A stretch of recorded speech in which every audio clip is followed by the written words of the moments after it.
हिरण्यकश्यप की पैदाइश वहीं की थी, डेरा गाजी खां की। अब जैसे जहाँ का राजा होगा तो प्रजा की मति वैसी ही होगी।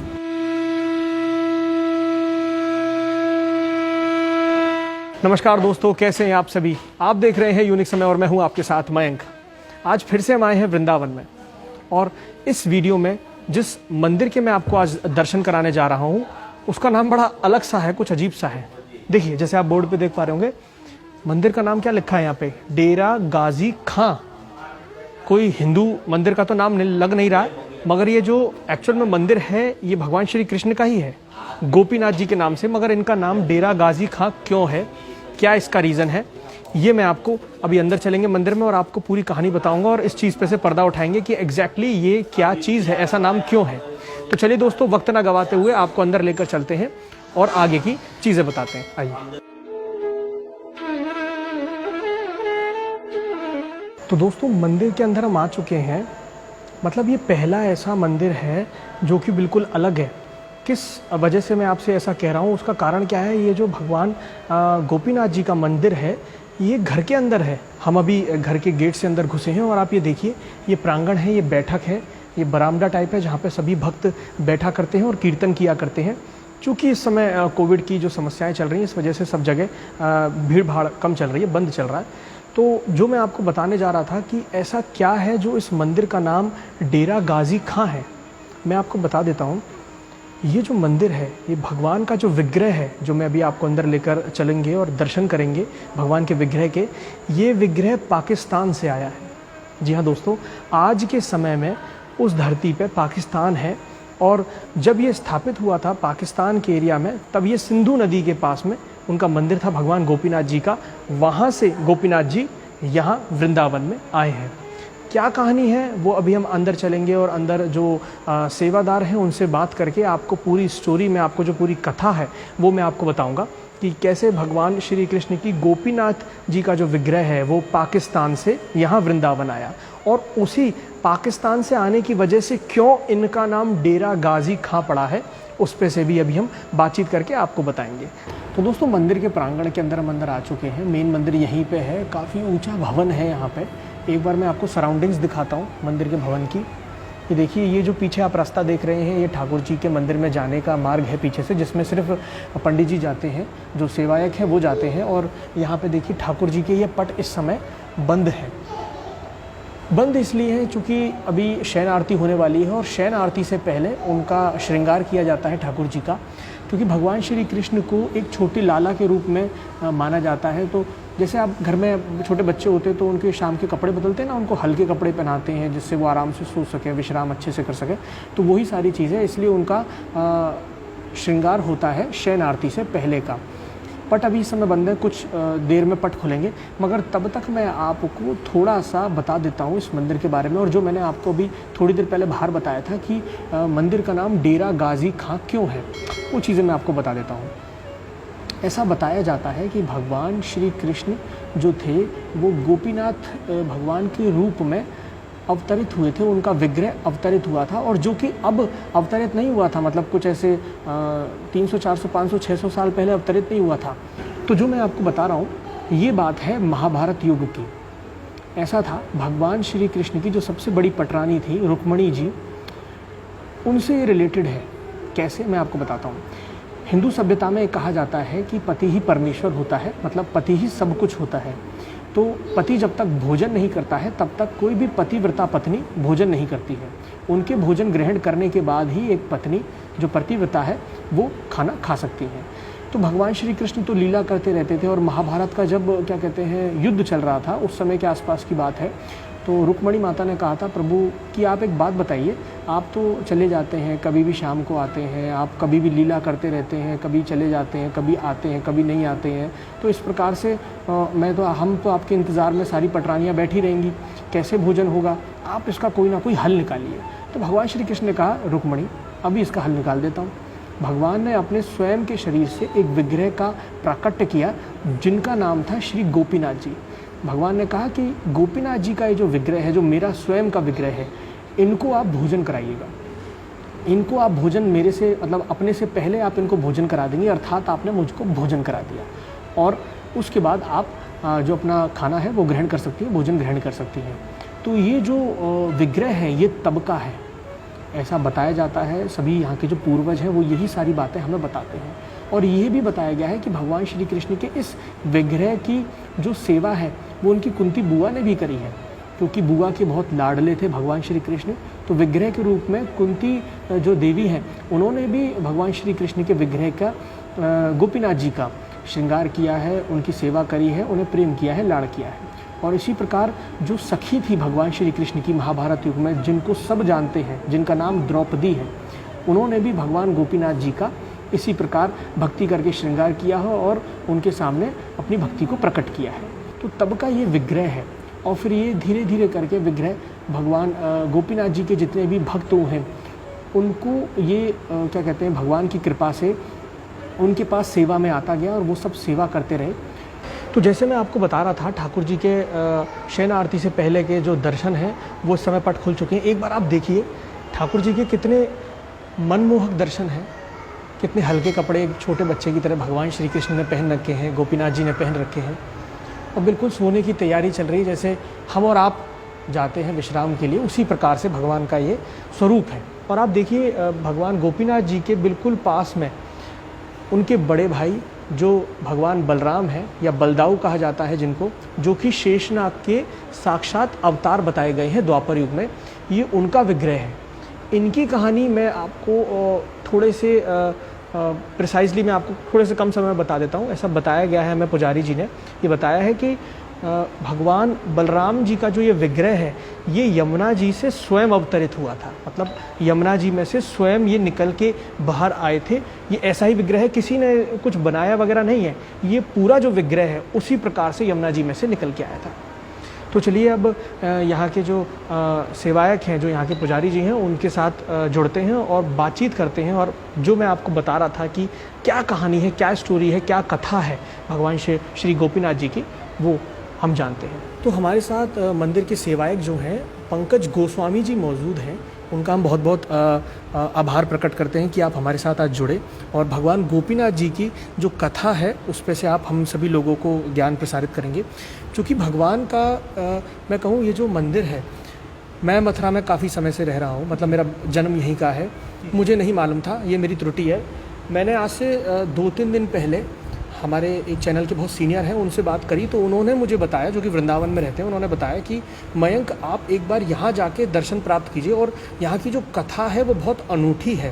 क्योंकि यहाँ का नाम डेरा गाजी खां है, जनरली ऐसा नाम नहीं होता है, और एक्चुअल में मंदिर भगवान श्री गोपीनाथ जी का है। तो ये पूरी क्या बात है, क्या कथा है, एक बार आप हमें एक बार कृपा करके बताएं पंकज जी। जी जी जी ऐसा है कि डेरा गाजी खां इस स्थान को नहीं कहते। डेरा गाजी खां अब पार्टीशन से पहले, वो भी इंडिया में था 1950 हाँ, से पहले 1950 से पहले की 47 से पहले की बात है। जी जी जी। उस वक्त पूरा इंडिया ही था। देन पार्टीशन के बाद वो पंजाब पड़ता था। पंजाब में एक जगह थी जिसका नाम था डेरा गाजी खान। अच्छा। हमारे ठाकुर जी जतीपुरा से चल के डेरा गाजी खां तक पैदल गए थे। हमारे जो पूर्वज थे श्री लाल जी महाराज, उनके साथ चल के गए थे। मतलब ये जो जतीपुरा, ये गोवर्धन में जी जो जी पड़ता जी है। जी ये गोवर्धन में जतीपुरा है। यहाँ से ठाकुर जी पैदल, और आगे आगे हमारे लाल जी, पीछे पीछे ठाकुर जी, जी। उनके साथ लाल जी के साथ साथ ठाकुर जी गए थे। अच्छा। स्टार्टिंग मैं आपको बताता हूँ। लाल जी महाराज सेवा करते थे वल्लभाचार्य जी के यहाँ। अच्छा। विट्ठल नाथ जी के 7 पुत्र थे। जी। हमारी जल की सेवा करते थे श्री लाल जी महाराज जी। जो हमारे पूर्वज, जिनको ठाकुर जी की सेवा प्राप्त हुई थी। वो जतीपुरा में ठाकुर जी की जल की सेवा करते थे। सेवा के बाद उनके, जब वो छोटे थे तो उनके पिताजी का देहांत हो गया। ये विट्ठल नाथ जी थे, उन्होंने भी कहा कि जैसे मेरे 7 बेटे हैं, ये मेरा 8वां बेटा है। तो उनको मतलब उनको अपने बेटे की, उन्होंने बेटी की तरह समझा, और जैसे अपने बच्चों के साथ ट्रीट करते थे सेम वैसे ही श्री लाल जी महाराज के साथ करने लगे। कुछ टाइम बाद गोपीनाथ जी उनकी सेवा से इतने प्रसन्न हुए लाल जी महाराज की, कि उन्होंने कहा, एक दिन स्वप्न में आए और स्वप्न में कहा कि कल जब ये सेवा एक, मतलब विट्ठल नाथ जी ने कहा था कि मैं अपने सब बेटों को एक एक सेवा ठाकुर जी की सौंपूंगा।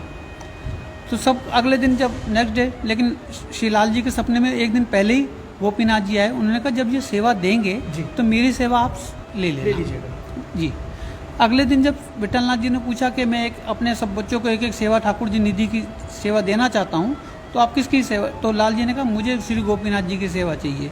लेकिन और बच्चों जो थे वो सब चाहते थे कि गोपीनाथ जी की सेवा हमें मिले। मैं सब चाहते हैं मैं सेवा करूं, मैं सेवा करूं। तो गोपीनाथ जी की सेवा वो चाहते थे, लेकिन नेक्स्ट डे फिर रात को सपने में ठाकुर जी आए, गोपीनाथ जी का मेरी सेवा आप ही लेना। वो चाहते ही थे कि लाल जी ही सेवा हाँ करें। जी जी, जो ठाकुर जी की इच्छा है। जी जी जी। तो ठाकुर जी भी उस पर कृपा करते हैं। किस पे करते हैं? कि मन क्रम बचन छांड चतुराई, भजत ही कृपा करत रघुराई। सही बात। उस पर कृपा करते हैं जो मन क्रम बचन ध्यान, इन सबसे उनके बच्चे भी थे, लेकिन ठाकुर जी की ऐसी इच्छा थी कि लाल जी के साथ आएँ। सही बात है। तो विठलनाथ जी को भी फिर कहा गया, तो क्योंकि विठलनाथ जी भी कोई वो तो थे नहीं, ठाकुर जी उनसे साक्षात बात करते थे, तो विठलनाथ जी को भी कहा कि मैं लाल जी के साथ जाना चाहता हूँ। जब ठाकुर जी की इच्छा है तो आदेश हो गया तो कोई मना नहीं कर सकता। फिर विठलनाथ जी ने कहा जैसी आपकी इच्छा, फिर लाल जी को सेवा सपोर्ट कर दी। फिर लाल जी ने उनकी सेवा स्टार्ट करी। लाल जी को ठाकुर जी ने कहा कि मैं यहाँ से चलूँगा, मैं पीछे पीछे रहूँगा, आप आगे आगे रहिए। लाल जी ने कहा जैसे आपकी इच्छा प्रभु। ऐसा चलने की बात मतलब कैसे आई कि चलना? हाँ चलना मतलब मैं आप सेवा आपने मुझे मेरी ली है, तो किसी स्थान पर जाके हम सेवा करेंगे ना। अच्छा अच्छा। जी जी। तो इसलिए ठाकुर जी की सेवा शुरू करी। तो ठाकुर जी ने एक उनके साथ शर्त रखी थी कि आप आगे आगे चलेंगे, मैं आपके पीछे चलूँगा। लाल जी ने कहा प्रभु आप नटखट हैं, पीछे से अंतर ध्यान हो गए तो गायब हो गए, मुझे हाँ, पता ही हाँ, नहीं मुझे पता नहीं लगेगा तो फिर कैसे होगा। सही बात। लेकिन ठाकुर जी ने कहा मेरे पैर में नूपुर हैं, नूपुर की आवाज़ आपको आती रहेगी, बजते आप रहेंगे हाँ वो, नूपुर हल्के हल्के। आवाज़ आती रहेगी, बजते रहेंगे। आप आगे आगे चलिए, मैं पीछे पीछे, लेकिन कहीं पर विश्राम करना होगा हमें तो मैं आपको पहले ही बता दूंगा। लेकिन आप होगा कहीं विश्राम होगा तो मैं बोल दूंगा। लेकिन आप पीछे मुड़ के मत देखिएगा। अगर आपने पीछे मुड़ के देखा तो फिर आगे मैं नहीं जाऊंगा। उसी जगह पे ही आपको मेरा मंदिर बनवाना पड़ेगा। हाँ, सेवा वगैरह सब जी करना जी। पड़ेगा। तो ऐसे करते करते जहाँ पे रुकना होता था ठाकुर जी आज्ञा करते थे, तो श्री लाल जी महाराज वहाँ रुक जाते थे, फिर दिन आगे बढ़ते थे। ऐसे करते करते देरा गाजी खां तक पहुँच गए, जो पंजाब प्रांत में पड़ता था। तो देरा गाजी खान में जब सिंध नदी के पास पहुँचे, तो सिंध नदी के पास पहुँचने पे ठाकुर जी के नूपुरों में रेत धस गई और आवाज़ आनी बंद हो गई। कुछ टाइम तक लाल जी महाराज चलते रहे, लेकिन उनके मन में ये था कि ठाकुर जी पीछे से कहीं अंतर ध्यान ना हो गया, नूपुर की आवाज़ नहीं आ रही। नूपुरों की आवाज़ नहीं आ रही। अब क्योंकि ठाकुर जी तो लीला करने वाले हैं, पता नहीं लगता कब लीला कर जाएं, 1 मिनट में अंतर ध्यान हो जाए पीछे से।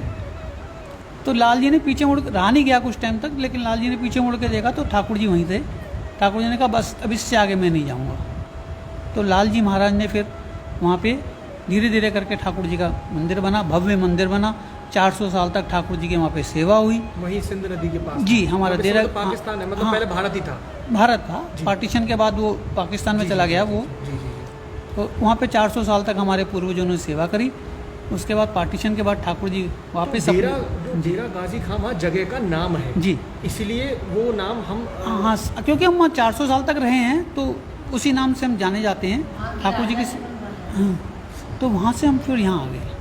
अच्छा अच्छा। हाँ, जब पार्टीशन हुआ उसके बाद ठाकुर जी ब्रिज से गए थे, ब्रिज में वापस आ गए। वापस आ गए, उनकी लीला थी। उनकी लीला थी। लेकिन देरा गाजी खां तक गए तो उसके पीछे भी एक कारण है कि हम अगर कहें कि देरा गाजी खां तक ही क्यों गए, क्योंकि कईयों के मन में आप जब ये आएगा तो किसी न किसी के मन में ये आएगा कि प्रश्न कहीं आएगा, और भी जा कहीं और सकते रुक सकते थे, करनाल रुक सकते थे, कुरुक्षेत्र, चंडीगढ़ रुक सकते थे, कहीं भी रुक इतने रास्ते में रुक जाते। लेकिन देरा गाजी खां तक हिरण्यकश्यप के बाप का नाम, प्रहलाद के बाप का नाम था हिरण्यकश्यप। जी। हिरण्यकश्यप की पैदाइश वहीं की थी, देरा गाजी खां की। अब जैसे जहाँ का राजा होगा तो प्रजा की मति वैसी ही होगी। सही बात। तो वहाँ के जो ब्राह्मण लोग थे वो भी मांस मदिरा इनका सेवन किया करते थे। तो वहाँ पे ठाकुर जी का प्रचार कैसे हो, ठाकुर जी को लोग कैसे जाने, मतलब असली में जो धर्म है उसको कैसे हाँ, समझ कैसे- पाएं, कैसे- उसका ज्ञान प्रदान करने के लिए भगवान ने ये लीला का हाँ, लीला करी और वहाँ देरा गाजी का तक गए और 400 साल तक हमारे पूर्वजों ने वहाँ सेवा करी। उसके बाद पार्टीशन के बाद ठाकुर जी वापस ब्रिज में आ गए और अब यहाँ पे ठाकुर जी की सेवा होती है। तो आप जैसे हमने अभी इस समय हम देख रहे हैं ये 2 लाल जी की और केवल राम जी की जो प्रतिमाएं हैं जी। तो इनमें से आप एक बार ये कौन सी हैं और आप जो हमारे लेफ्ट हैंड साइड पे हैं वो श्री लाल जी महाराज हैं और जो राइट हैंड साइड पे हैं वो श्री केवल राम जी महाराज हैं। तो जो केवल राम जी महाराज है और लाल जी महाराज है, उनका रिलेशन एक बार आपने बताया था, एक बार दोबारा हाँ, बताइए। केवल राम जी जो हैं वो लाल जी महाराज के पोते हैं। अच्छा, मतलब लाल जी महाराज को जब सेवा मिली थी तो जी। उनके जो पोते हैं वो वो श्री हैं श्री केवल राम जी केवल महाराज। राम जी। केवल राम जी महाराज के ऊपर मतलब हमारी जो स्टार्टिंग की अगर मैं लाल जी से महाराज से काउंट करूं तो हमारी 7-8 पीढ़ी जो हैं वो अपने देह के साथ ऊपर गए हैं। अच्छा, हाँ, मतलब उन्होंने शरीर त्यागा नहीं है अपना। जैसे कि एक डेथ होती है तो आदमी का शरीर रहता है, तो ऐसा नहीं हुआ, उन्होंने अपना शरीर साथ लेके गए, वो अंतर ध्यान हुए। तो ठाकुर जी से डे टू डे बेसिस पे स्वयं वार्तालाप भी चलता जी होगा। जी, आज जैसे आप उनमें बात करते हैं ऐसे बात करते थे वो ठाकुर जी ठाकुर से। जी। जी, ठाकुर जी से ऐसे बात होती थी उनकी। हमारे केवल राम जी एक बार ठाकुर जी के शयन करा, दोपहर को जब राजभोग होते हैं उसके बाद ठाकुर जी के किवाड़ आते हैं कि ठाकुर जी ने अगर विश्राम करना हो तो विश्राम करें, और आगे एक हमारी खिलौने लगते हैं ठाकुर जी के, चौपड़ लगती है, अगर ठाकुर जी ने चौपड़ से खेलना है या खिलौने से जो भी खेलना हो ठाकुर जी की इच्छा के ऊपर है, अगर विश्राम करना है तो विश्राम करें। तो ठाकुर जी ने केवल राम जी को कहा कि आप रुकिए, मैं आपके साथ खेलूँगा।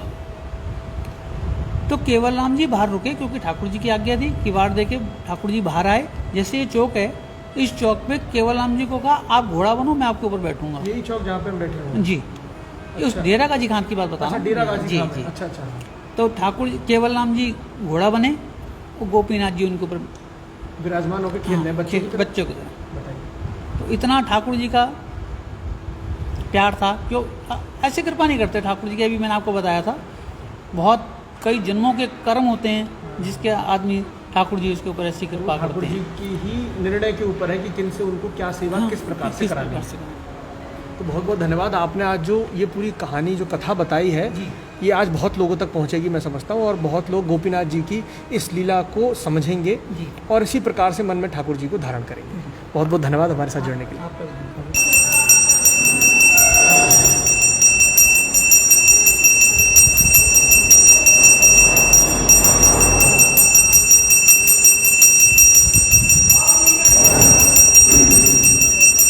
तो दोस्तों, आशा करता हूँगा आज की वीडियो में जो श्री गोपीनाथ जी की जो पूरी कथा थी वो आपको बहुत अच्छी लगी होगी, उससे आपने ज्ञान प्राप्त किया होगा, और इसी प्रकार आपको हम वृंदावन और पूरे ब्रज के भ्रमण कराते रहेंगे, आपको इसी प्रकार की वीडियोस दिखाते रहेंगे। तो अगर आपको हमारा वीडियो अच्छा लगा हो तो कृपया करके उसको लाइक कर लीजिएगा, कमेंट करके अपना प्यार शेयर करिएगा। जैसे पिछले कुछ वीडियोज़ में बहुत प्यार आ रहा है हमारे पास, और आप इस वीडियो को ज़्यादा से ज़्यादा लोगों तक शेयर करिएगा, जैसे ये जो अनछुई कहानी है जो गोपीनाथ जी की, ये सभी तक पहुंच सके। क्या कथा थी ये सभी। तो आप देख रहे थे यूनिक समय, मैं हूं आपके साथ मयंक। राधे श्याम।